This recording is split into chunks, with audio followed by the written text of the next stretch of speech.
Dancer TV, we're in Coburg. We're going to talk about new development, we're going to talk about future development, and we're going to show you some new business. Plus, we're going to look back at some ghost towns from the past. We're taking you to Scottsburg, we're going to go to Pacific City, which is no longer a ghost town, and my favorite story of all, Bay Ocean.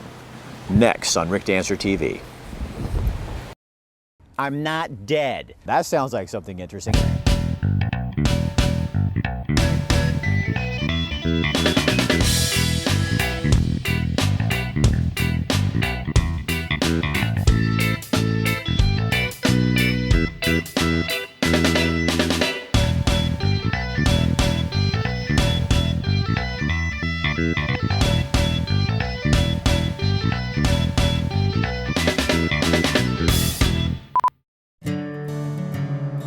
You drive through them on your way to someplace else.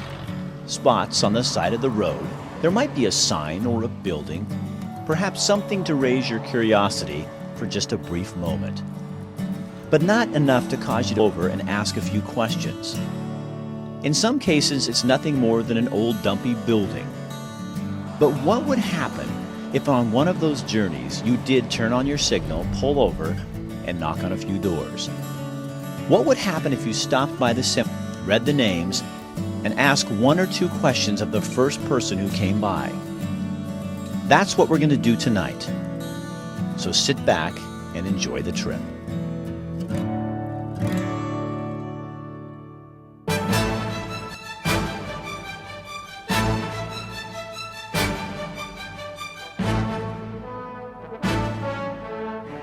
Good evening, I'm Rick Dancer.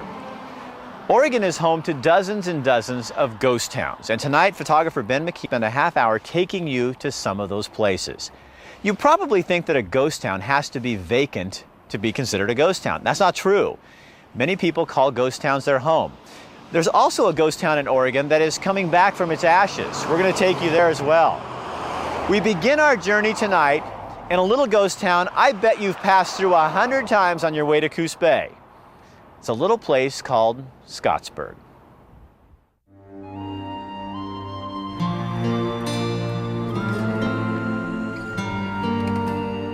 They came from Ireland, France, and places in between. The early settlers of Scottsburg, Oregon. Silent now. Their history left behind on tombstones, in old pictures, and in stories revisited by those who still live here. She liked it here, peaceful. So, This was raised in Scottsburg. there's a lot of them there that I'd have to look. A lot of the old timers were there. We had some characters that I guess every town does. At one time, Scottsburg was a place where miners gathered supplies to head south to look for gold near Roseburg and beyond. They run mule trains and pack trains from here to Roseburg. This was back in the 1800s, of course. It was an shipping port. It used to be the head of navigation, and sailing ships would come up there. And that's as far as up the river as they could get. On this day, when we ran into Pat, his visit was not about Scottsburg or its history. It was home. And like I say, my mother and father, I got brothers, sisters, all buried here. As he carried the remains of his wife with him, this day was about his history, a period that had ended for him. You want to get the history on Scottsburg, talk to Henry Freer. He lives right there in town. He's the unofficial mayor. We'll come back to a little later. We found the mayor in what's left of Scottsburg, just down the road a bit. The way Henry Freer tells it, his great-grandfather's brother walked to Scottsburg from San Francisco over 100 years ago. How long has your family been here? Oh, it's in 1851. So you are Scottsburg? Yeah, kind of. Scottsburg was named after a businessman named Levi Scott. Scott owned the mercantile, There used to be an upper, middle, and lower Scottsburg. The town was a center of commerce from the coast for those going south into California. This was the last stop for ship traffic. Two floods in 1861 wiped out the lower and middle sections of Scottsburg. The highway came in, everything changed. Instead of stopping, cargo just bypassed Scottsburg. Now dozens of families live in the hills and backcountry surrounding the area. Just a few, like Mayor Henry, live in town. Everybody does their own thing around here. So what keeps people here? The way I had it figured is a guy just will stay here. There's always work to be done around the local area. Why run all over the state? That's what they want you to do, and I won't do it. Rugged individualists. I kind of like everything the way it used to be, and I don't like the modern day stuff. A place where the old ways work just fine. How is it decided who becomes mayor in Scottsburg? Well, it just happens. What do you mean They start calling you mayor, and it just goes from there. A place where personal freedom outranks everything. I can kind of do what I want. I don't have to answer to anybody, more or less. I'm a freer, and I'm free right here. A place where anyone can be mayor. And I don't know. I ain't gonna be around for it. Scottsburg, Oregon. A place people like Pat Thomas come back to forever. What's her name? Barbara, How long were you married? almost 52 years. Can I ask you something? Sure. What are you going to miss the most about her? Just miss everything about her, really. She's a special lady. Coburg's a really busy place these days. Once we finished our wastewater project, it's been just over 2-3 years. We've seen quite a bit of growth in the community. So we've effectively approved nearly 100 new homes, single-family residential homes here in Coburg, and we are 85 businesses strong this year. Now that the wastewater project's been finished, it's a great opportunity for the elected officials to go back to the community and really understand what they'd like Coburg to look like in the future, now that we've finished that focus area. And so we have an agreement with Rural Development Initiatives to work on a community visioning process, and its purpose really is to hear from as many Coburg voices as possible and ask them what they'd like to see the future of Coburg be. With that, we've had some kickoff meetings. We will have a big community meeting on March 16th. Where Rural Development Initiatives shares information about all the surveys that have been out, that kind of thing. Hi, I'm Patrick Olson. I'm Patrick Olson Auto Repair here in Eugene. If you need a place where you can get your car serviced at a reasonable rate, fixed right the first time, every time, come see me at Patrick Olson Auto Repair. The reason I'm on this video right now is because I'm good friends with Rick. If Rick trusts me, you can trust me too.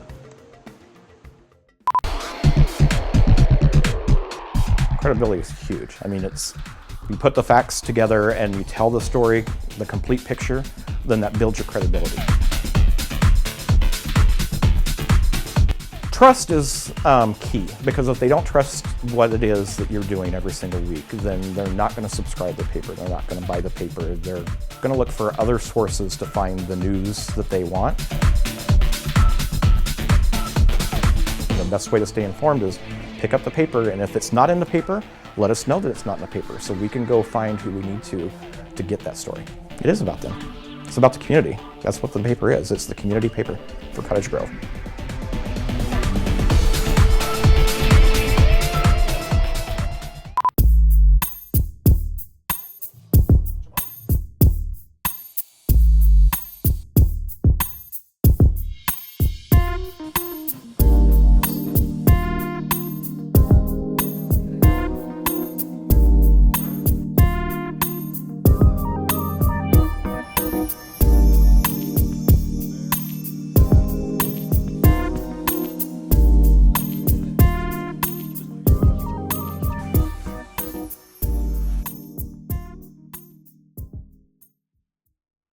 The next coast town we're going to visit is called Bay Ocean. It's not far from Tillamook. In fact, right now we're standing in what could have been the downtown area. There was a post office, grocery stores, a big indoor wave pool, hundreds of homes.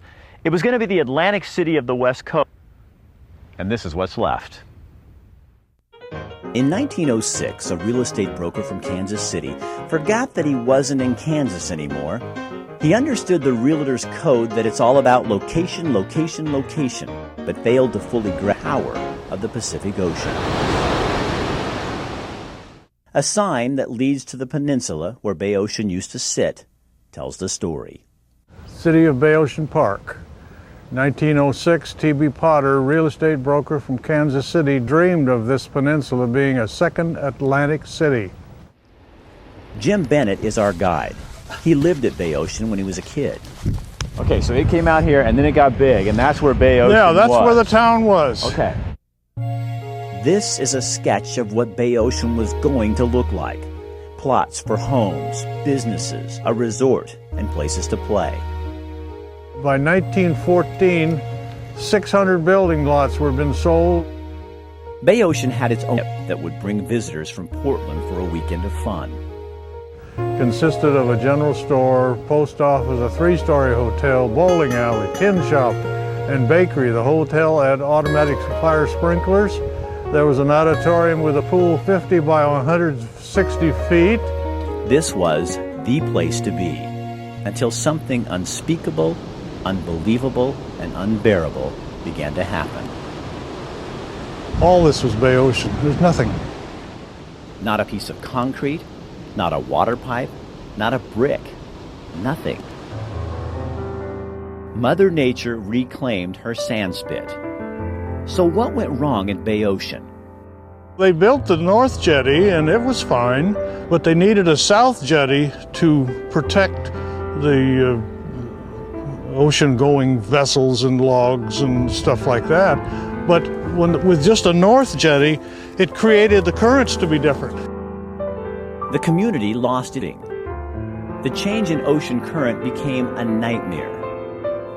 The ocean literally washed Bay Ocean into the sea. Developers went broke, investors lost everything. Over 20 homes had fallen in the sea by 1949. Some tried to save their homes. Of 59 homes and summer cottages, only 5 were moved in time. You can find them nearby at Cape Mears. Survivors of a disastrous dream, dashed by misfortune, bad planning, and an ocean that does what she wants. Francis B. Mitchell bought the first lot in 1907. He was the last to leave in 1952. Old-timers say in the end, Mitchell was so distraught, he would carry wheelbarrow after wheelbarrow of sand to the ocean, trying to save the sand spit and his investments. On February 15, 1960, the last house washed into the sea, and the city of Bay Ocean was but a dream. It's hard to keep a ghost town to yourself when you're located on the Oregon coast. 40 years ago here in Pacific City, there was a gas station on the corner, a couple of restaurants, a lot of vacation homes, but it was nothing like it is today. How do you keep a ghost town from being discovered? Don't ask the folks in Pacific City. Well, now that's the funniest thing I ever, it was nothing. I mean, there were a few houses. Dorothy Wortman first visited Pacific City in 1922. She's 85, you do the math, it was a long time ago. There was no business over here at all. When I was in high school, the hotel that they just tore down was over where the Mexican place is now, and there was a little post office. Her granddad was a banker from McMinnville. He and his cronies built the first string of houses on the hill, now called McMinnville Row. Dave Baxter remembers coming to Pacific City when it was basically a ghost town. Yeah, we were 16, so 40 years ago almost. Was nothing here. It was a dive. I thought I'd never come back here again. For years, Pacific City just lumbered along. A few new homes. Businesses swapped owners after winter cycles and storms drove dreamers away. 10 years ago, a developer moved in, bought up a bunch of property, and started developing the town. Not a ghost town anymore. Business is booming. And now? And now I live here. Now I work here. Housing developments are sprouting up faster than townspeople can keep up with. A beach that used to be spotted with an occasional house is now blanketed in a sea of roofing, windows, and other materials. But I don't think there are any of the old-timers that like it at all. We liked it the way it was. The days of fishing cabins and tacky stores are over, replaced by Cape Cod homes, Cedar Shake motels, a microbrewery, and swanky shops. Property values are through the roof. When we came here, high end was between 150 and 200. Now you're looking $300, $400, $500, $600, $2 million homes in Pacific City. Even she says the growth is too much, too fast. And she's a realtor. Soon there will be even more development. Hate it. We don't even talk about that. I'm serious. I absolutely hate it. A new spa, coffee shops, another restaurant. It's not the sleepy little fishing village it used to be when Dorothy was a kid. This is one lost town had the ghosts chased out of it, and it's highly doubtful that they'll ever find their way back. We have a new sponsor, a realtor, Equinox Real Estate, Katie Hallert. She's a real good friend of mine. She's someone I trust and you can trust. She's reliable, she's friendly, she'll work for you so hard. She's awesome. And right now she's looking for inventory. Housing market is just crunched and they need houses because there's people out there who really want to buy right now. So if you know somebody who's retiring, maybe their kids have all moved out and they're thinking about selling, now is a good time to contact Katie Hallert, Equinox Real Estate. She is the person to deal with.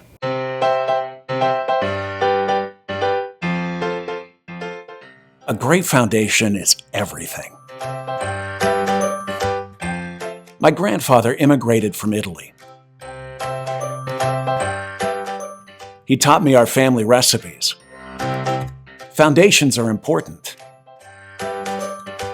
Strong foundations are essential to everything good.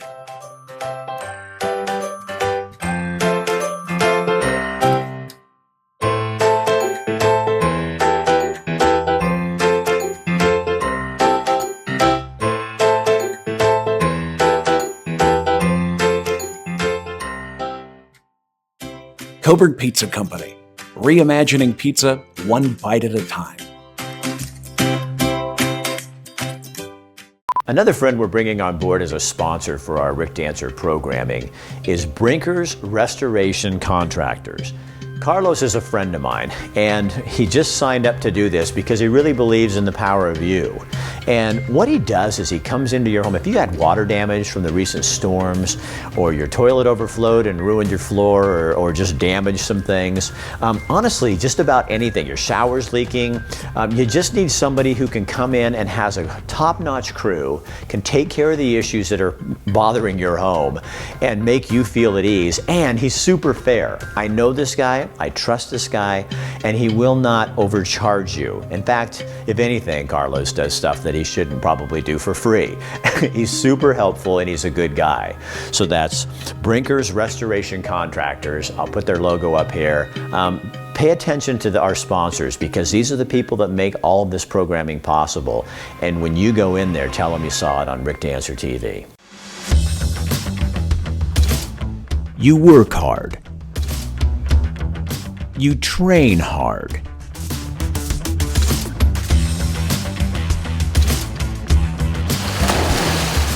That rush is something you feed off of. And sometimes there's nothing better after that workout than a Big Mac.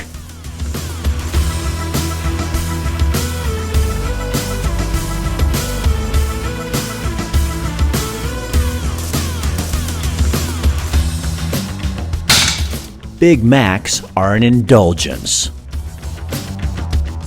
And McDonald's has a Mac for every hunger. Sometimes you deserve a break from the routine.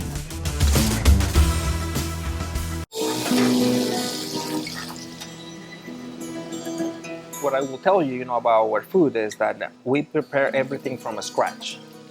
So we make sure we hire people that have the passion for making food. That's one of the ingredients. The other one, we make sure that our recipes, they use the ingredients that we tell them to use. And before we put it into the market, we make sure we test, try it. What I love about this business is the people. I'm a people person, so I love to interact with people, and I love to make people feel good. Every month, Ranchito Grill and Rick Dancer TV work to give away 2 free dinners to some lucky winner. All you have to do is go to Ranchito Grill, put your name, your phone number, drop it in the bucket under the Rick Dancer TV sign. We'll draw a name, and this month, Bev Cook, you are the lucky winner. And we're here with Robert Killen, the Chamber President in Coburg, to find out a little bit more about what's going on in the business community. So what are you excited about here? Well, Coburg has been a thriving small community for years, but over the last, say, 10 years, there's been a slip with the downturn, but Coburg is making a huge change right now, a huge shift up. We have lots of new development. We've got a brand new or incoming development with retail and apartments. We've got the Eggies, who've taken over a spot in Direct Center downtown with Farm Fancy, which is a new store that'll be available. That's perfect for us. What kind of plants and? It's actually a lot of constructed art pieces and functional art that all has a farm theme. The Eggies have a farm out here, a very well-known farm, and they're bringing their art and aesthetic to downtown with the store for gifts. Is so cool. It's awesome. It's going to be a fantastic space. And we have a lot of motion. A lot of the old buildings that had been sitting needing something to happen over the last few years have been purchased and have been upgraded. The old Coburg Inn is now the Bronco Saloon, and the old Depot station, the old Depot building, was purchased by a lawyer here in town. So everything's moving in the right direction. So you don't want Coburg to just become a bedroom community. You want to have a business. You have a thriving business on I-5, a section out there that you're trying to work on. Yeah, we've got, when I moved to town, that was the first thing that I noticed. We've got all this business happening along I-5, but how do we get them to coordinate and connect with downtown and what's happening here? Because it's separated geographically by about a half a mile, and it seems like 50 miles in terms of culture. So bringing them in and engaging with them, that's one of the reasons I stepped into the chamber role, is to help create a more inclusive and vibrant business community here. And you have a proposal for this, may get approval probably, for about 100 homes that's going to bridge that gap a little bit too. It is, and I know there's a lot of people question whether or not you want to have a big development with a lot of homes, but the reality is people love living here and people want to move here. But if you don't create more opportunity for people to buy homes, then the homes just go up in price, and eventually the community is no longer a community. It's just a place where people come from elsewhere to go to bed at night, and we can't have that. We have to create a vibrant space where people who live here connect, they bump elbows, and get to know each other and engage together in what's going on in the community. Looking for something fun for the whole family to beat boredom, be active, and have a splashing good time? For less than the cost of going to the movies, you can bring the whole family to Splash, where the weather is always perfect, the surf's always up, and no sunscreen is required. Pack a towel and head to Splash at Lively Park in Springfield. For more information, go to willamalane.org. Splash at Lively Park. It's waves of fun.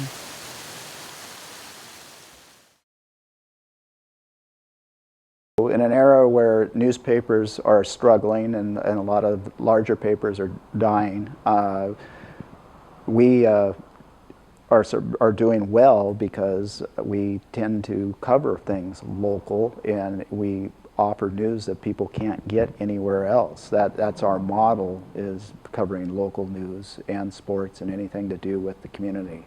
In an era where everybody's trying to be the first to get the news out.